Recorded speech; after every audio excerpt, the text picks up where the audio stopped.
going in? What's high the sky? What's down the ground? What's up with it? Happy New Year! It's a whole new year, 2024, bro. If anybody's new here, welcome! What's up? What's going on? How you doing? How's life? Nice to meet you, even though I haven't met you. You know what I mean? My name is Swazi Mad, short for Swazi Madonsela. Not because, you know, my Mad is short for Swazi Madonsela is my surname. I mean, I'm a little crazy, a little mad, a little tiny bit. You'll get to know me. And welcome to my channel. This channel is about self-love and the journey to it, because self-love is a journey. It's not a destination, y'all. What's up? This is just me telling my story and just sharing it so that it helps other people. Yo!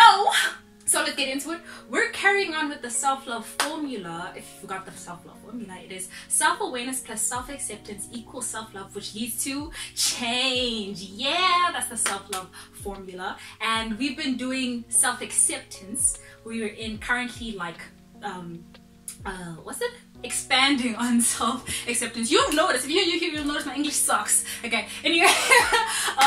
We're expanding on what self-acceptance is. And in the previous episode, we kind of talked about what self-acceptance is, like what it actually is. And in this episode is the why, as you can see by the title. It is the why should we accept ourselves.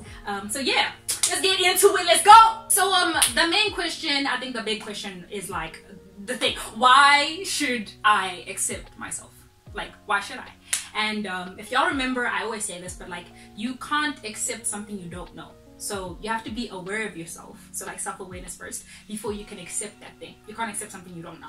You know what I mean? So if y'all remember previously in my self-awareness video, I kind of talked about what self-awareness was, and it wasn't actually asking yourself who you are. It's asking God who you are. Because instead of trying to break ourselves, trying to figure ourselves out, we just ask the person who's already figured us out. You get me? You get me? Anyway, so that was the self-awareness video. If you want to get to know more about that, please go watch the video. It is, yeah, hopefully I'll show the link. Maybe I'll forget. You never know. But yeah, then the question would be, why should I accept who God says I am? And the first answer I would say that would be the very simple one, would be like, because he knows you better. You know what I mean? Like he created you. Of course he knows you better than you know yourself. Like I gave this explanation also in the previous video, but I was like, if a manufacturer created a robot, who knows the robot more? Does the manufacturer know the robot more, or does the robot know itself more? Of course, it's the manufacturer that knows the robot more. The manufacturer created the robot. It knows how it ticks. It knows what bolts to put in. It knows the hidden details inside of it. Do you understand what I'm saying? Like, it knows how it runs. Whereas the robot has to find out. It has to be like, okay, how do I run? Whereas if it just asks the manufacturer is like, just do this, I got you. Just ask me. You know what I mean? So that's why, same thing with God. You know, God is our creator. He created us. And he knows how we run. He knows, he puts the bolts and the ticks and the personalities and the traits in us that we might not even know about ourselves. So yeah, that's why asking God is the best way to get to know yourself. Yeah, because he says he formed you in your mother's womb. Before your mom knew you, he knew you. What do you mean? What do you mean? And it makes me think about like the story. Y'all know Moses, my main man Mosey, bro. Y'all know Moses. So if you don't know Moses, the story of Moses, but Moses was this prophet. Yeah, he was this prophet back in the day, and God used him to save the Israelites, to save his people. He saved him to go speak to Pharaoh. He did Pharaoh said no 10 times. God sent plagues 10 times, and then finally Pharaoh was like, okay, fine, I'll let people go. Then Moses was like, people, let's go. So then they lied, and then they started running because Pharaoh changed his mind. And Pharaoh was like, no, I want y'all back. So then he ran after them, and then they were running, and then they got to this like Red Sea thing, and then Moses was like, bro, what do I do? And then God was like, dude, just do the sticky thing, and then it'll do the things. And then Moses did the sticky thing, and it did the thing. And you could see Nemo and all those people, and they're running. See, they made it through. Pharaoh was halfway, and then went, and he died. So yeah, that's the story of Moses. But that's like the late stage, and what God, how God used him to do miracles, and how God used him to save the Israelites. But before that, what people don't know is when God called Moses, first thing Moses said was that, God, I don't think I'm about this life. That's literally what God, like, that's what Moses said. Like, if you read Exodus, I forgot the chapter, but I'll put the chapter there. But there's a chapter where you just see the excuses that just Moses is saying to God. Like, God is like, I called you to, but it's like, but God. And then he's like, no, do this. And then he's like, but God, who do I say called me? And he's like, just say I. Like, he just kept doing excuses. And at the end, Moses ended up saying, but God, yeah, I think you got the wrong one. Yes. Like, blatantly. I was done. I can relate so much to Moses. I don't know if you can, but I can. But anyway, but I was done. But in one of the excuses that he did, but obviously Moses ended up doing the bigger article because obviously. But in one of the excuses that Moses said was because he had a speech impediment. And he couldn't go speak to Pharaoh because God was calling him to go speak to Pharaoh and to speak to the Israel. He just called him to go speak. You know what I mean? But one of the reasons why Moses was like, I can't do this, is because he had a speech impediment. He had like a lisp or something. And you don't know the response God gave to Moses. God was like, who do you think gave humans their mouths? I was like, hold on to something. Damn. That was a lot. Moses, that was a lot. I felt it. I felt it for you. Woo! That was lit, but that was lit. That was a lit response. You understand what I'm saying? But it's true. Like, Moses couldn't accept himself and accept that he could be used with what God said he could be used for. Like, God was saying, I will teach you how to speak. I created you with that speech impediment. I created you with that. So why don't you accept that in you and know that you can still be used regardless of it? Do you know what I mean? I'm God, what you talking about? You know what I mean? So yeah, and one of the things that Moses had was a low self-esteem because he couldn't accept his how can you say, his disability of not being able to like speak properly. And yeah, we're going on to number two. Number two is, why should I accept myself to improve your self-esteem? Come on now. Moses had a low self-esteem because he didn't accept his speech impediment and that he could actually do what God is calling him to do, which is go to speak. He couldn't acknowledge that he could be used that way. You know what I mean? He couldn't accept it. You know, so that's why it was one of the excuses. So like, here's another example of a person who has a actually good self-esteem, who had confidence. Y'all, if you're not a Stray Kids fan, you won't know what I mean. But anyway, confidence. but it was David. Y'all know the story of David and Goliath. You surely should. Hopefully you do know the story of David and Goliath. You know, giant David, teenager, slayed a giant. You know what I mean? The big story. But yeah. So, but before David actually slayed Goliath, the king at the time called David. He was like, King Saul. He was like, David, come. I'm gonna give you armor. I'm gonna give you swords because you chose to fight this guy. Let's go. I'm gonna give you my stuff. So he goes to King Saul, and then King Saul gives him some armor, and he gives him a sword, and it doesn't fit. Like, I think scholars say that like David was a teenager back in the day, so he was young. Like, he was like teenager, so he was young, man. He was pretty young, facing a giant. So the armor that King Saul was giving his armor didn't fit. It was overweight. You know what I mean? But David, with his confidence, was like, dude, this doesn't fit. It's not gonna work for me. He put down the armor. He put down the sword. And he's going to fight a giant. Mind you, this giant is huge, plus it has armor, plus he has a whole sword that's humongous because he's a giant. So like, but David was so confident in himself that he went out, he's like, nah, I got my stuff, don't stress. He goes out, picks up five smooth stones, and his whole slingshot. But imagine, even Goliath laughed at him. He was like, bro, you know what I mean? Like, you don't even have armor on you. You know what I mean? Like imagine having the confidence to be able to be like, nah, I know who God created me to be. I'm not skilled with this. He knew himself that he accepted who he was. He accepted that he couldn't fit into this armor. He was like, I can't fit into this. And imagine if he fronted and went out to go fight Goliath. He would have lost a fight trying to pretend to be somebody he wasn't. But he didn't pretend. He was like, nah, I know myself. I know what I'm good at. He accepted that he wasn't right for that, but he accepted what he was good at. He knew himself. He accepted himself. And he accepted who God called him to be. You understand what I'm saying? David didn't feel less than or insecure because he couldn't fit into the armor. He felt secure in himself to know what he needed to use. A whole slingshot. And he used one of that shit. Come on, Goliath. Anyway. Moving on. That's the second thing. It helps you improve your self-esteem. The third thing, why should I accept myself? I'm so hyped. Anyway, why should I accept myself? To stop comparing.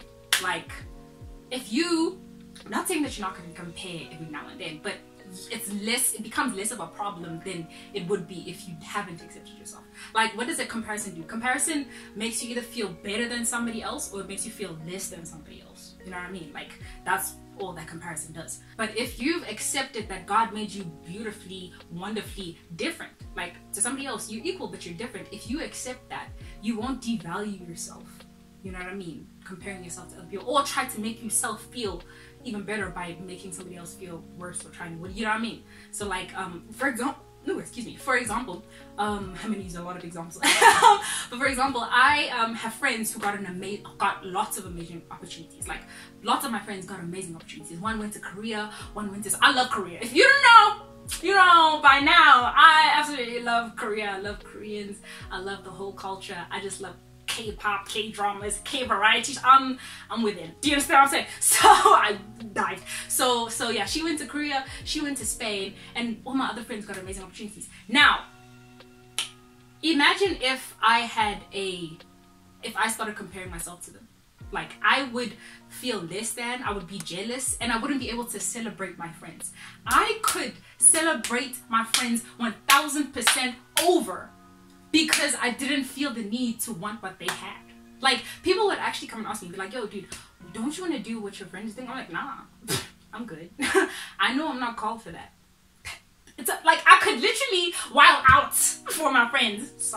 Wild out for my friends, because like, I didn't think about myself. I wasn't comparing myself. And I was just like, I'm so happy for you, bro. You know what I mean? And that's genuinely, I hate jealousy, so it's just genuine I am. But yeah, so like, imagine if you did compare yourself. You wouldn't be able to celebrate your friend because of all the emotions you're feeling. That's sad. That's just sad. Anyway, but yes, it helps you stop comparing. Number 4, why should I accept myself? I'm gonna say that all the time. It helps with self-criticism and become less offended, in simple terms. Like, how do I explain this? For example, you all know the phrase, the truth hurts. Like, the truth hurts. Everybody knows that. If somebody says a truthful comment to you, but it is negative towards you, but it is the truth, it hurts. Regardless, you understand what I'm saying? And if you're not aware that you have that, or if you haven't aware, and if you haven't accepted it, you're gonna feel way more hurt than if you accepted it before. Because for example, if somebody comes and tells me a negative comment and I haven't accepted it, some people, if I haven't accepted it, like, I'm gonna feel offended same time, and I'm gonna come at you with anger, and I'm gonna come at you with I won't personally, but you know, we always do as humans, you know what I mean? But like, sometimes I might not come at you with anger, but I might be sad, or like, I don't know, you know what I mean? So whatever, I'm trying to understand myself. But like, yeah, like, some people will come with your anger, some people will get offended, some people will be like, yo dude, who are you to, you know what I mean? But it's the truth. Once you think about it, it's the truth, you know? But if you accept that you do have those qualities before somebody even says it to you, if somebody says it to you, it's not a trigger. You already know it, you accepted it. If somebody points out, you're like, yeah dude, I knew. You know what I mean? Like, you become less offended. And when I mean criticism, I don't mean like nonsense criticism. I mean like constructive criticism that tries to help you to be improved. But yeah, so you become less offended. And if you're real with you, other people can be real with you. Because imagine if a friend came to tell you something like negative, they worrying about you, a flaw that hurts others, and you become denial and you go off at them because you're offended. If you're real with you, your friend can be real with you, and you guys can be real together, be like, yo dude, I knew. How do I, please help me to change? You know what I mean? Now you guys can grow together instead of staying the same. You know what I mean? So yeah, it also helps with realness. Yeah, number 5. Why should I accept myself? So you can move on. A lot of the times I think we like have past mistakes, things that we've done, things that we've said, and we don't really move on from them. Like, we just move past them. Like, you shove them on the rug and you just walk over it. Yeah, it's still there. You know what I mean? You gotta go back and be like, oh, right, I need to deal with you. You know what I mean? And it's gonna show up in your future regardless. So like, you have to move on in a way that you're like dealing with things, and it helps you move on in your life. It helps you move forward. Let me say that, not move on, move forward. Because another example, if you have a friend, these examples, wow, if you have a friend and you hurt that friend, you guys just can't move like past it and just carry on with life, especially if you hurt that person deeply.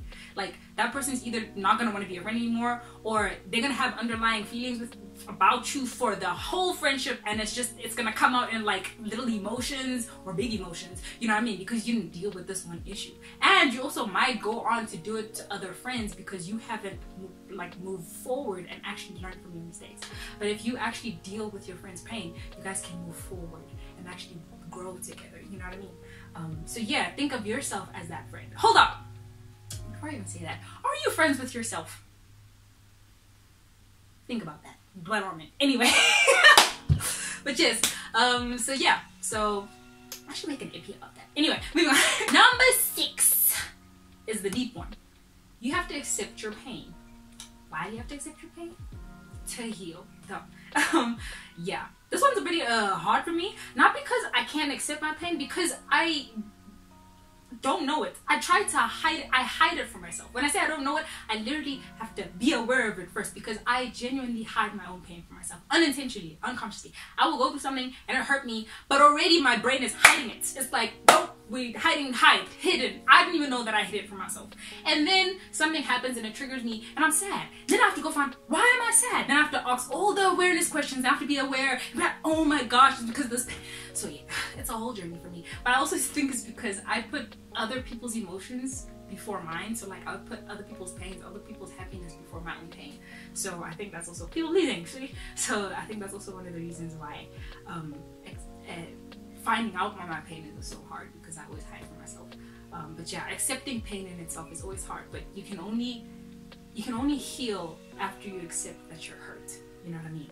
That's the only other time to heal. Like, if another example, me and these examples are just coming out of my snot. Anyway, but if you're injured, your ankle is just broken, and you're playing hockey. I used to play hockey. All my hockey people stand up, but like field hockey, not ice hockey. But like, I used to play hockey, you know what I mean? And then you're playing hockey and your foot is broken. People are telling you, bro, you're hurt, come on. You're like, nah, dude, I'm good. What's wrong? I'm good.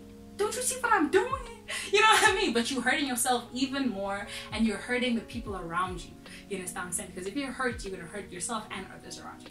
And yes, if you don't deal with the pain now, eventually the foot will heal, because bones heal by itself, but it'll heal the wrong way. It won't be healed the way it should be anymore. And like, I heard the story from Darius Daniels, and he said like if you break your pinky, like if you break it but you don't heal it now, you let it heal by itself, it's still gonna heal, but now it won't have the same functionality that it had before. And it's the same thing with you. If you don't heal yourself now when you're hurt, you realize that you're hurt. I'm hurting, bro. I need to deal with it now so it doesn't affect who I will be later. Oh no.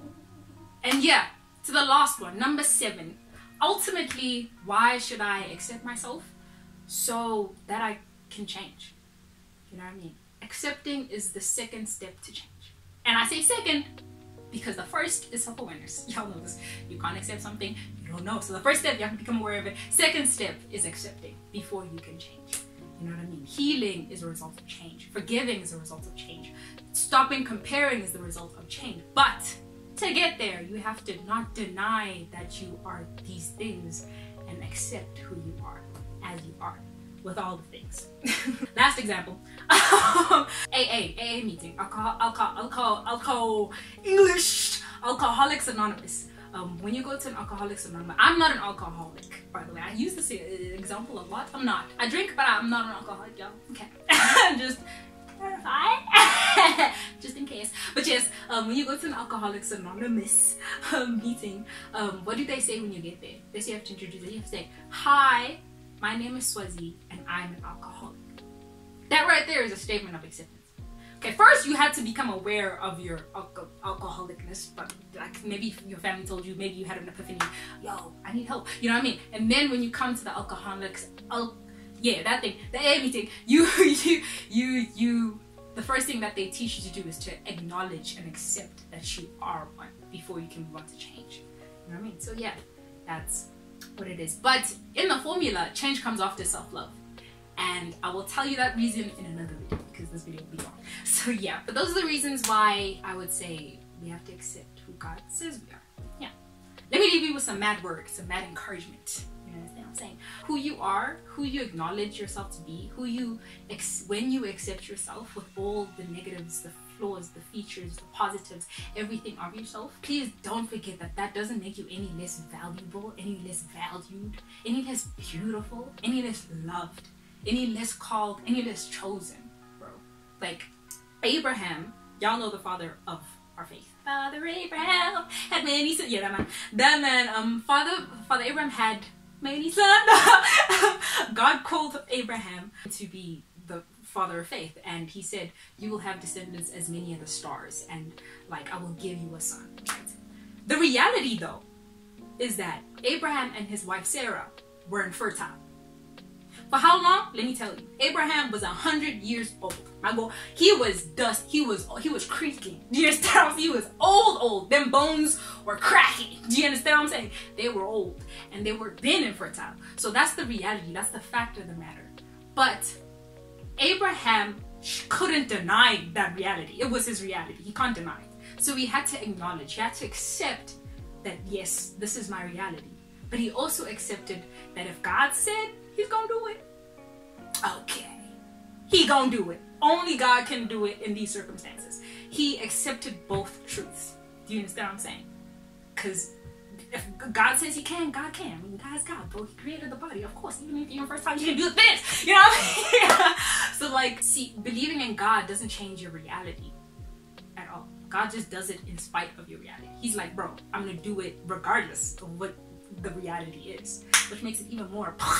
Even with Moses' speech impediment, he used him to speak. With David's teenage smallness, with a slingshot, he killed Goliath. You know what I mean? And with all my people pleasingness and all the laziness and just all the negative stuff I got, he uses me to help teach other people about self-love, or just spread the word about self-love. And with all yourness, I don't know which all yourness is, but he can still use you to do incredible things, and he loves you the way you are. And if you think about it, my channel is on self-love. And like, can you really love yourself if you haven't accepted yourself? You can't, because you're denying you. You can't deny and love at the same time. Because God loved the world so much that he gave his only son. But he first had to accept that we are sinners. He had to accept that, yo, he wanted to be with us, but like, we're sinners, bro. You understand what I'm saying? If you know, man. Now you know. But like, we're sinners, but he had to accept that we are sinners. He had to accept everything that we are to be able to love us so much that he sent his only son to come die for us. Yeah, so he could be with us and we could be with him. Yeah, man, that's love. But you gotta accept you, acknowledge you, accept you. You, man. Be you. Love you. Okay? I'm done. Next week's episode, not next week, just the next episode is going to be on how we do all of this acceptingness. But yeah, thanks for being with me for this, I don't know how long this video is, but yeah. Thanks for listening to me, man. Thanks for listening to this hype. I hope you hyped. If it decreased your hype, I'm sorry. This is who I am. Anyway, love y'all. Love you. You love you too. Bye. Bye.